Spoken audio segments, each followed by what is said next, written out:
मोर फूल कली तोर हंसी गजब रे, देखत देखत दिल हो गे बेकाबू रे।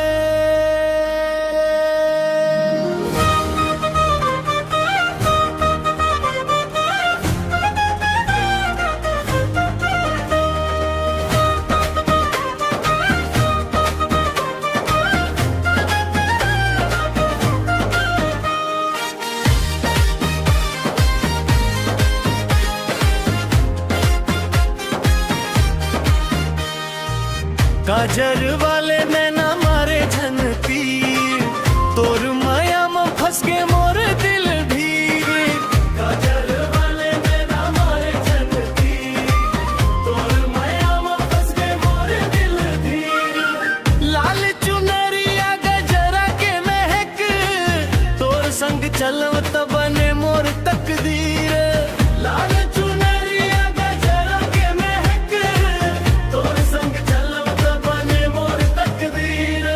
हंस देख बेर खिल जाही बिहान, तोर नाव जपत है मोर ये परान। हंस देख बेर खिल जाही बिहान, तोर नाव जपत है मोर ये परान।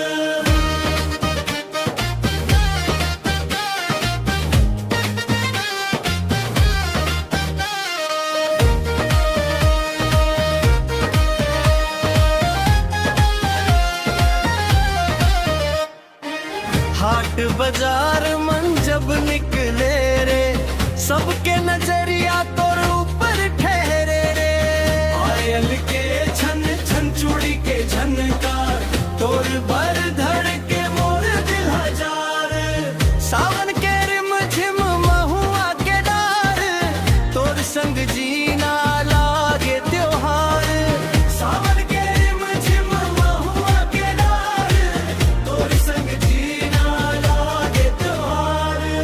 आजा मोर संग धर ले हाथ, जन्म जन्म निभावो ये साथ। आजा मोर संग धर ले हाथ, जन्म जन्म निभावो ये साथ। लाल चुनरिया गजरा के महक, तोर संग चलब त बने मोर तकदीर।